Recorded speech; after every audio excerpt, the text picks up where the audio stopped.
This is Sarah Connell and going to talk to us particularly about her book, Where Are You Now? Which is that one. Although I see you have brought your other book as well, Sarah. Yes. I'm going to start by asking Sarah to read a little bit from the book, and then we'll have a conversation about it. Can I just check, can you all hear me? I have quite a loud voice, my children tell me, so hopefully you will be able to hear me. But if you can't, please raise your hand and I will raise my voice. The microphone just gives feedback, so we won't bother with that. It's annoying. Sarah, welcome. Thank you. Good afternoon, everybody. I hope you can hear my voice, because actually I've got rather a soft, croaky voice, so if you can't hear me, shout. Okay, so thank you for having me. I think this wonderful initiative by this library to have local writers in, and I know that you have a regular programme and you are all regular readers. You must be, otherwise you wouldn't be here, would you? So that's great to have readers here and to talk to readers.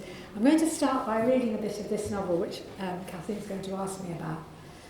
So excuse my voice. Osama and Walter sat silently for a few moments. "You're from Gaza?" Osama's eyes flickered and then he nodded. "I am refused, so I cannot work. I cannot claim your benefit. I am no one." He spread his hands in front. "Yet you see me. Here I am." "You said you could be detained?" "Yes, sir, I was detained once. They charge you, stand over you, like thugs in uniform. Into a van and into detention with you, off the streets, into a cell. They say it is not a cell, but it is." Walter nodded as if he understood, although he knew he did not. "They keep the light on, all day, all night, a bright blue light. In your cell for 20 days, they held me like that." Walter made an attempt at a nod. "The second time I ran away." Walter stared. "You ran away from detention?" "From the men, the officers. I could not go back. I will not go back." Walter felt bewilderment swamp him. He had drawn close to something terrible. "I was living with an Iranian then. He was okay, but he liked me to cook for him and his friends, a kind of rent, you might say. So I was in the kitchen chopping vegetables. The doorbell rings. Walter watched the man's hands exploring the story as he talked. 6 police officers, 6 of them, all wearing the jackets, the bomb-proof ones. Big men, all together, pushing into the flat. One has the cuffs holding out, ready for me. Why do they send 6? Osama shrugged. Who knows what they do or why they do it. Maybe they think I'm dangerous. Me, a bad man? I don't know. I'm in my vest, house shoes. They are like an army. Do you know that, sir? No, I did not know that. One holds out the cuffs. I'm supposed to put out my arms and go. Go there, wait for how long, how many months, how many years, maybe. I know what it's like in there. People stay for years, and not knowing. He lowered his head, grasping the back of his neck, as he gazed down at the path. You do not know when or why. Walter had tried to find out the specifics about detention centres, had researched the stories online. Still, that had been on screen. This man was telling him something he had experienced. Osama stood now in front of him, looked directly at him. So I said to him, the one with the handcuffs, "If you try to put those on me, I will slit my throat like this." He gestured with a sharp slice of his hand. For a second, the long blade of a knife flashed in Walter's face. What on earth happened? They all stand back, a circle of them standing there. They did not move. I had the knife in my hand, holding only no threat. I saw the door was open, the hall was empty. I dropped the knife and I ran. I ran and I ran. They didn't follow me. I don't know why. He laughed a grim, short bark. I ran down the stairs, out of the door, into the street. I ran and I ran. I did not go to one of those terrible places again. Walter felt as if a hole had opened in the ground or the sky. He had no idea how to respond. His research had not prepared him for this. The man was so angry. You get lost there, forgotten, thrown away. Osama's eyes challenged Walter, a fierce stare he could not meet. He looked away at the plot as if to find an answer there. Walter could hear their breathing in the evening air. Then Osama lifted his head. No torture, at least, not like my country. Thank you, Sarah. Yes, very, very affecting. It is. So, why this topic for this book? Why this topic? Well, that clip is taken from chapter 6, and you'll see there are two main characters in the story. Walter is a man who has got an allotment, and he finds somebody sleeping in the back of the sheds. So you've got the encounter between a man approaching his 70th birthday, leads a very safe, quiet life, quite contented in his own way, in his routines, and Osama, who's actually on the run from the authorities, is actually a refused asylum seeker who is, in hiding, effectively. And this is the very beginning of the story when they are getting to know each other and Walter is expressing an interest in him. I wrote about this topic because I wanted to honour the experience I have had meeting refugees and asylum seekers as a volunteer. That story about the detention and running away from the detention and the knife is actually a story I heard. I heard a great many stories, some of them very positive, some of them tragic, some of them a bit more complex, like this story. Actually, the story of Osama is quite a complicated one, actually. It's not straightforward what happened to him or what he's done. And I wanted to represent that, which after all is quite a big issue in our society. Walter encounters this difference, this situation he's got no experience of, unexpectedly, and responds to it unexpectedly. Actually, he's quite surprised at how he has responded to it. Unlike the other plot holders, who are horrified by somebody being on the allotments and actually, would quite like to find him and report him and hunt him out, and they realise it's a man.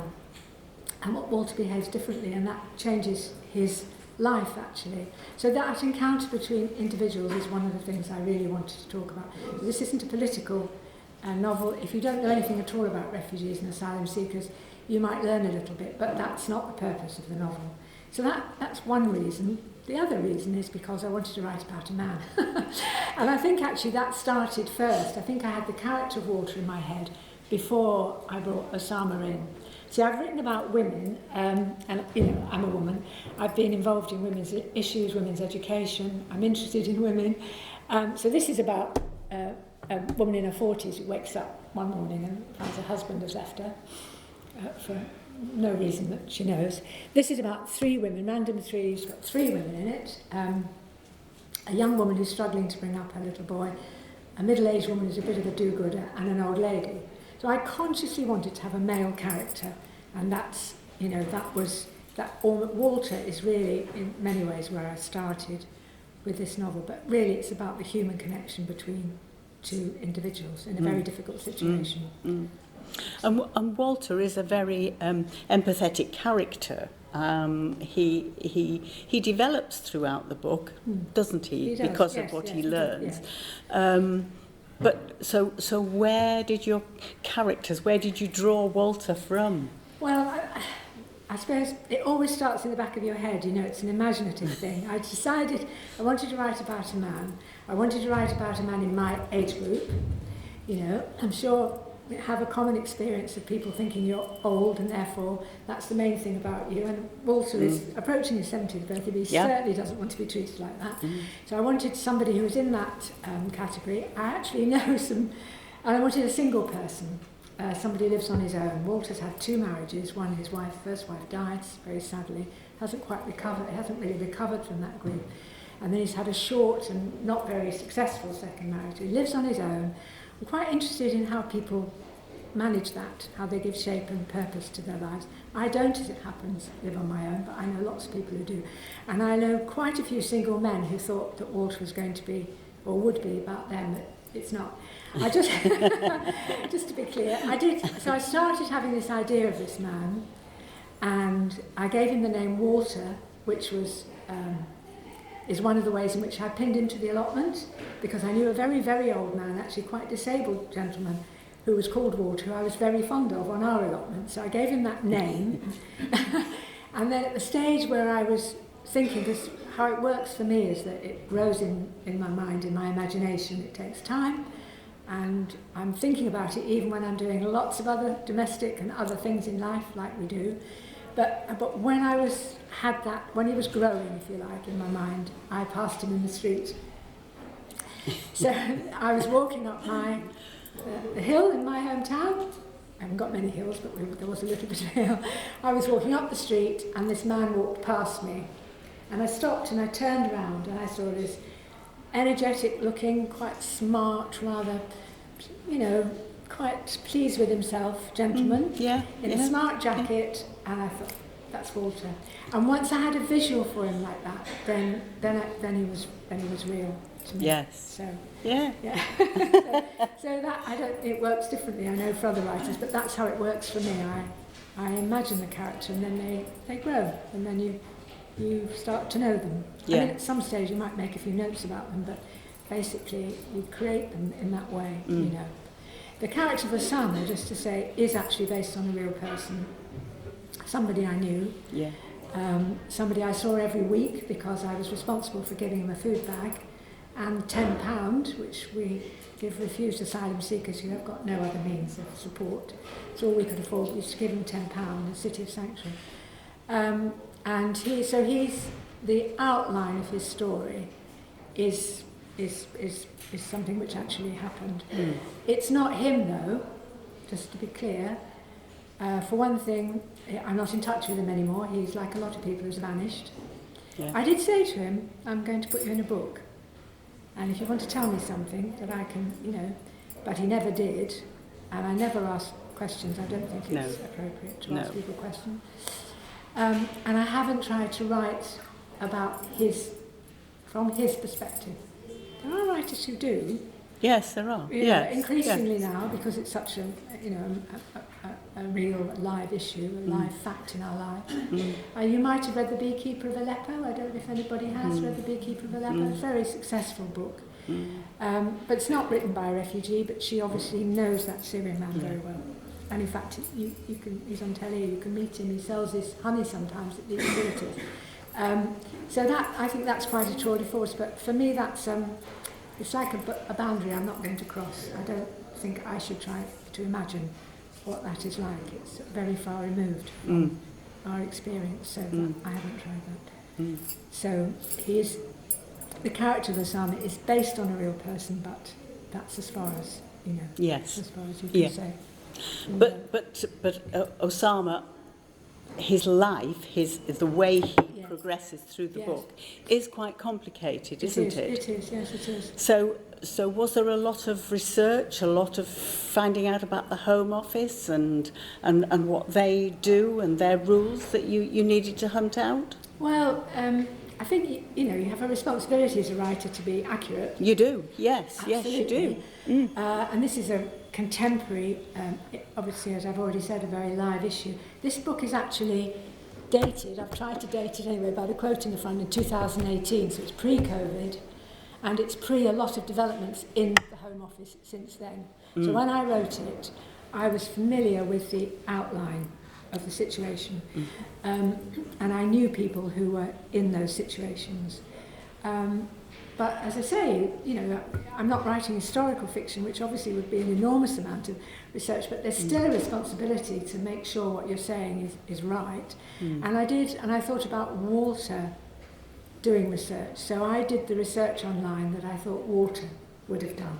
So I looked at what he would find out from the Refugee Council, from various charities, from the official government website, and I, in that sense, I looked at it from what is Walter learning to this completely new thing which he knows nothing about.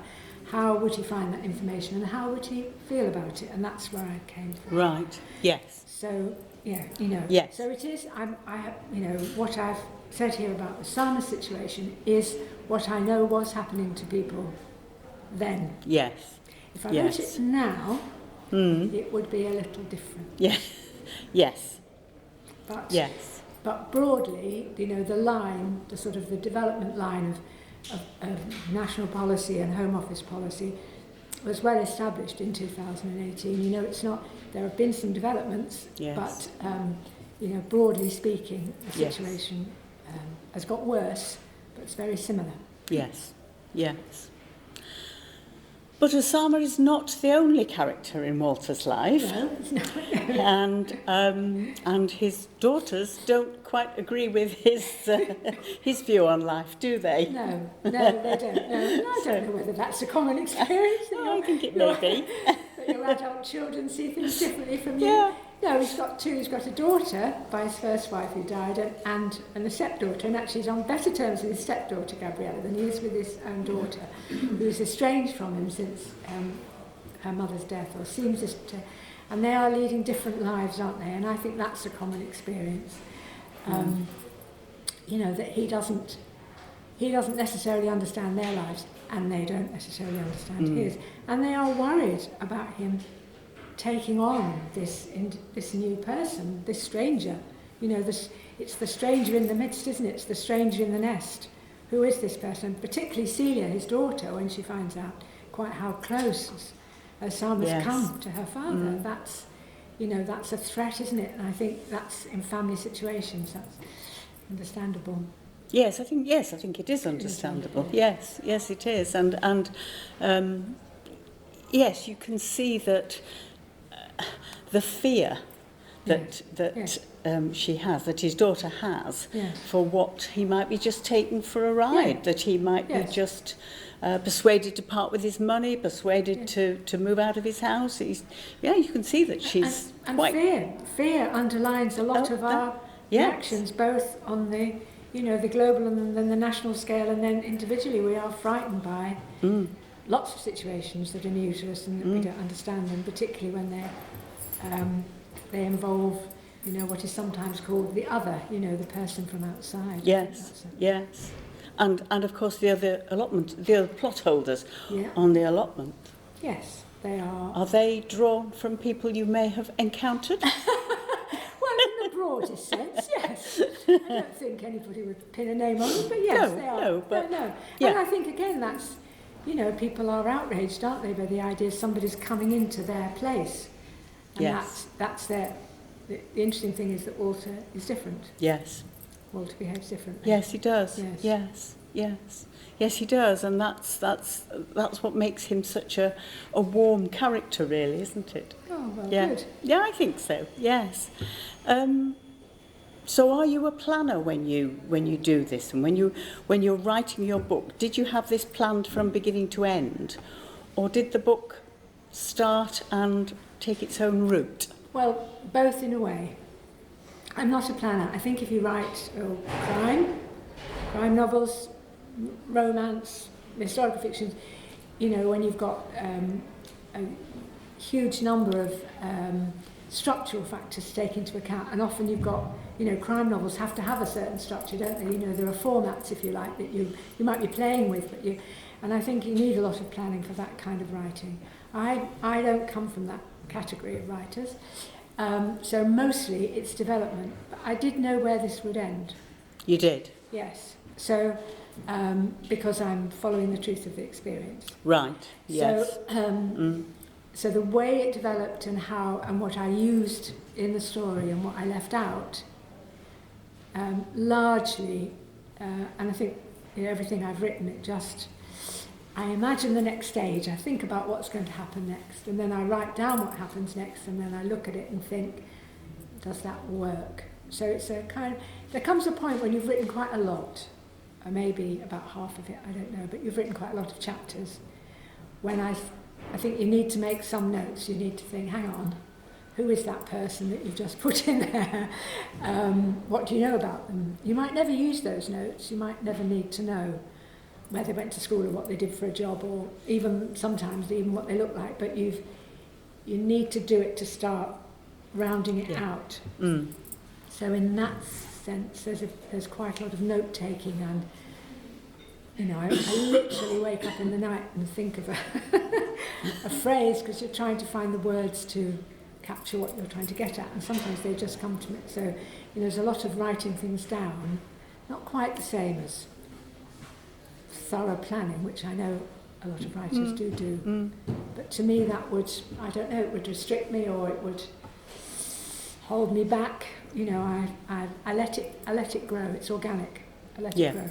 Yes. If that makes sense. Yes. Yeah, yes, it does. Yes, I mean, I'm not a novel writer, but I can imagine that you could be a bit stymied if you planned it from beginning to end and then it didn't feel right. So I can quite see how the organic way of doing it leaves you that little bit of freedom to develop your story or your characters. It does. And also, as somebody who has only been a published writer since I was 70, but I've always written, you kind of, part of the process has always been just thinking about it and writing a bit, and then, you know, never being either confident, in classic case of not confident enough, not sure enough I was the sort of person who could be a writer, not giving it enough time in my own life, that you know, that's just how life is.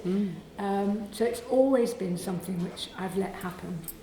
It's only really now that I'm giving it more time and attention, and more confident time and attention, that I can get to the stage where I, you know, well, I can see the end. I did with this, I knew what the end would be. Yeah. The thing that I found interesting when I read the book was that you took the two girls down similar routes. You like to talk about that a little bit? Well, if you haven't read the book, these two young women in their 30s, his daughter and stepdaughter, they both decide to have a child without a father. So I put that in because you know, I think we live in a time of great social change, especially for women, and Walter comes from a generation where you basically, if you were going to, you got married and had children young, and then maybe the women thought, oh, and that's my generation, of course, you thought, oh, what am I going to do now? And if you had been working, could you go back to the work, and all those things. Well, now there's a lot of, and I know I have, you know, young women in my family and my extended family, young women who have got education and have done a load of interesting things, and then suddenly get into their late 20s and 30s and think, oh, having children, how does that work?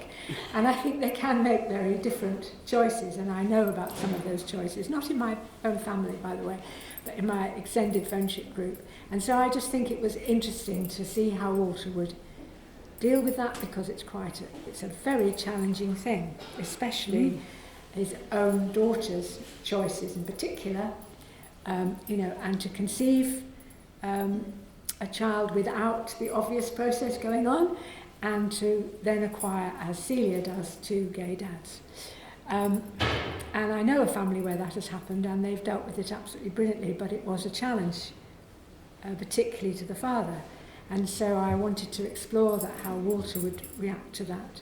And, you know, it's all about change, isn't it? We're all dealing with change all the time, and how we can encompass change really in our own lives. So, so I was interested to see how that worked. Yes, and also with his stepdaughter. Yes. He has to change so much over the process, you know, over a short space of time, really, doesn't he? It is a short space of time, yes, and he rises to the challenge, doesn't he? Oh, he does. He does. But yes, it is. He does change. He does do that. Was this because you have seen people change like that, or was it something that you've read about and introduced? So I haven't really read about it. It's about, you know, knowing people who've been through it up to a certain extent, and also because I think one of the story of Walter is about him enlarging his, I see it as him enlarging his human sympathies. You know, him becoming more aware of a wider set of possibilities, and you know, responding to that with warmth. And I think in my mind that also enables him then to deal better with his daughters and their situations over time. Yes. He becomes a bigger person in a way, you might say, because of having to deal with that, you know, wanting to deal with it. And yes, I think that's, and I do know somebody that has happened to. Yes. Because he's clearly gone through quite a lot of change in his life. I mean, his first wife died, so that would be a big change for him. And then his second marriage not working. How much of that had you thought through as a backstory, if you like, when you were developing his character? I knew that he was still had grief for his first wife, that he still, thought about her and sees her actually sometimes. So I knew that was part of the story. I think Gabriella kind of bounced in. That's his stepdaughter. She bounced in, and so then I had to fill in her mother. I knew who her mother was, but of course she's very much a backstory. Her mother, she doesn't appear as a character. She only ever talked about a little bit. So I think that was part of the natural development of the whole story growing. Actually. Yes, that's how I would say. Yes. Gabriella, yes. Yeah. Yes. So. Yes. I mean, I won't say that it was a surprise to me as I read it, but I thought, oh, this is interesting. This is a different aspect altogether to pull into it. So I was interested as to how and why you'd pulled all that together. It's good. Family situations. Oh yes. Complex. Yes. It is. Now, you say that you wanted to write about men, but you have written about women. Do you want to talk a little bit about the other books that you've written? Well, I will do. Whenever. No, I don't know. Whenever should have a sticker on it that says that it won a prize, and it did. This is how I got published, by writing this very, very short novella, which is almost a short story, to be perfectly honest with you. But I entered it for Cinnamon Press Debut Novel Prize, and it won. And honestly, when I got the email telling me I'd won, I said to my husband, they've made a mistake, they've got my name wrong. I could not believe that I'd won. And the prize, of course, was publication, and it was published in the week of my 70th birthday, by coincidence. So this came to me just as an idea about a woman, not based on anybody I know, but waking up, and her husband of not very many years, 10 years or so, has left her in the night, and she takes her a while to realise that. And it's then how she deals with that. And I've always been interested in women, and so I suppose it came out of that. She's gone into education fairly late, and I've had that experience being involved in women's education at a later stage, and I know where she lives. I know where all my characters live. I live in Wakefield. I don't live in Harrogate. Wakefield is rather a battered about city. I think you live in Wakefield, don't you? That's a city that's seen a lot of change. And I'm not, you may have noticed I'm not a northerner, but I came up north at 18, married a Yorkshireman, so and didn't want to go back actually, never have gone back, and ended up in Wakefield. So I'm interested in place, and so all my writing so far, not number 4, but all my writing so far is based in Wakefield. And this random three women of different ages, I had all 3 women in my head as characters before I was published, ages and ages ago. The young woman is based on somebody actually that I used to visit, a girl who'd come out of care and had a baby, and I visited her. That's a long, long time ago. The middle-aged woman is based on somebody I worked with a long time ago. And the old lady, who lives at the top of the street, Mrs. Stewart, was a neighbour. And I had these 3 characters milling around in my head, and I was swimming in the sea one day when I let out a shout and startled my family and said, oh, that's it, they're all together, they link.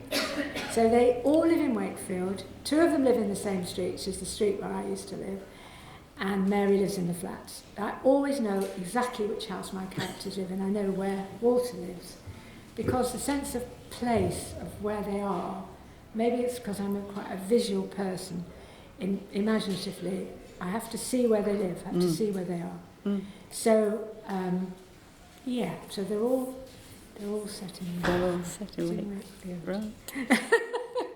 And they're all available from bookshops. Actually, this one isn't available from bookshops anymore.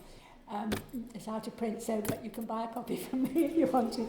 This one is available, you can order it in bookshops, and actually all three are in the library, and this one is, you can buy it from me, but you can buy it from any bookshop, and there's a copy in the library. So. But you sort of hinted at number 4, book number 4 there, Sarah. Come on, tell us a bit about that. Well, I finished it, and it's had a professional edit. That's the first for me. And it's had what's called a beta reader. If you're into publishing at all, you might know about beta readers. It means somebody who reads it for you on a professional level, but objectively. And so it's a friend of mine who's a published writer, and I said to her, I don't want any, no on page 3, you should have written that sentence differently. Do you think it's worth reading? Do you want to get to the end? And does the end work? And wonderfully, she said to me, yes, it does. She found it, she really, really wanted to read it. And she gave me some advice about the ending, which I knew wasn't quite right. So it's had those two things, and it's finished. It's actually, it's a young woman. She's 29. She's broken up with her boyfriend, and she thought that was going to turn into a long-term relationship and possibly children. She's lost her job, she can't afford the rent, she's come home to live with mum and dad in Wakefield, she's been in Manchester. And she volunteers in Ghana for a year as a teacher in a little school there, because she's got to do something with her life, and she's come to a real full stop of, she doesn't really feel she's got any worth. And she sees online this Ghanaian school, and it's run by an Englishman, actually, a very charming and charismatic Englishman, and she signs up for it, and she goes off all enthusiasm and joy, and discovers the situation is not what she thought it was. So the novel is set in Ghana then, there's hardly any of it in Wakefield, but I do know the place that she goes to, so because it's somewhere that I've been. So again, it's so yes, so it's called The White Volunteer. So I should be looking for a publisher for it. So that's the next exciting stage. Yes. Well, maybe. Looking for a publisher is a drag. So yes. Anyway. Yeah, that's the boring bit of that's the tedious bit. So so that's what I should be doing. Does anyone else have questions for Sarah? Would anyone else like to know about Sarah's writing or books or characters? Hello. Hello. How important is the time? The timing of, time period that you're writing? Of where are you now? Or of any of it? Or of any of them. It's important in the sense I think it's contemporary. What I'm interested in is now. Right. In the society we live in now. And I suppose particularly because I've written about Wakefield. I don't think anybody's ordinary, by the way. I think we're all, got intensely fascinating personal lives. But I think there's not much writing about what might be called ordinary lives in ordinary cities and ordinary places. I think the Americans do it brilliantly, and there's lots of American writers. If anybody reads Elizabeth Strout or Mary Lawson or any of those writers, I think they do American small-town life brilliantly. But in England or Britain, my sense is that if there's crime and drugs, which of course there are, or desperately dramatic situations, but the other way that life goes on in our society often isn't written about much. It's not exciting enough or dramatic enough, though I think it is. So I'm consciously writing about contemporary society. Does that answer it? Yeah. Could you ask, in this book, are there any ethical issues that you resolve in terms of being refused asylum seeker? There are lots and lots of ethical issues about being a refused asylum seeker. Well, as I think I said, it's not a political book, so I don't try to approach that, if you like, except through Walter's reaction to it and his response. And there are people who, like Kathleen was saying, his daughters are critical of his response, his positive response to this person. There are people who would and the plot holders. The fact that people want nothing to do with the refused asylum seeker is represented in the story. But one individual responds, Walter responds, and I have actually seen that kind of incredible generosity and warmth extended in my experience as a volunteer. Huge numbers of people respond very positively to refused asylum seekers. So in that sense, I'm dealing with it on that level of human connectedness. Does that answer what you were trying to get at? Yeah. It's a huge other dimension of at the social and political level, but that's another matter, actually. I'm representing the human experience of one human being encountering another and what that means. There are lots of stories I could have written which would take quite a different angle, actually. But this is the story I've chosen to write. Because I started with Walter, actually, yes. I think. Yes.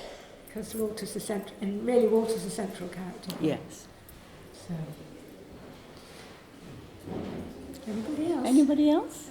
I just want to say something about the fact that the allotment's very important to Walter, just because in a way this comes back to your story about refused asylum seekers, because I've chose the allotment as a place that Walter goes to a lot, because he's a gardener.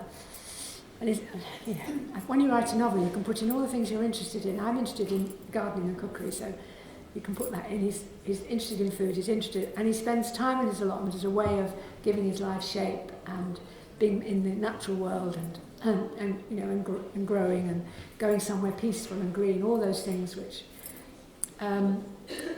but also, so it's a setting and a place for him, but also, of course, it's land.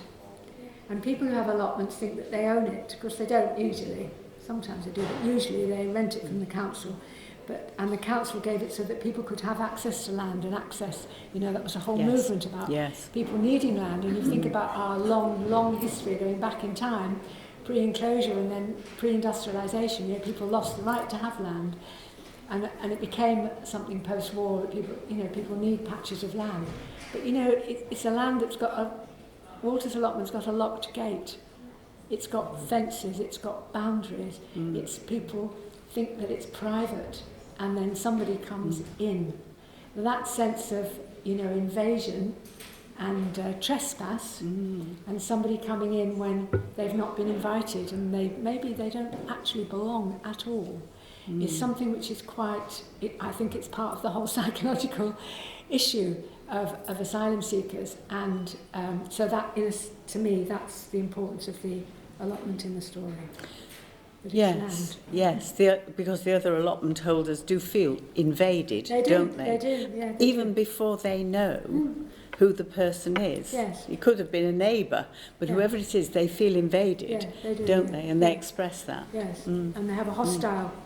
Yes, they do. Hostile reaction. Yes. To it. And of course, hostile is a significant word in the political setting, because it's a deliberate strategy. So but it's a natural thing. People feel that, so that's part of the story. So. And you talk about the cooking, because that's the other thing that Osama does. Yes. Is introduce Walter by cooking for him to different foods. Yes. And I think that's something that's a crossover, isn't it? That happens. Yes. And has happened in this country hugely, and I think on that level, and that was interesting for me, finding out about Osama's food, because I have had some experience of it, and it was interesting to think about what would you cook and how. Yes. So and finding all the different ingredients that were things that weren't in Walter's cupboard, because they weren't the things he would normally cook with. And it's interesting that the bit that I read to you starts with him saying, "You are from Gaza," which now has a particular resonance.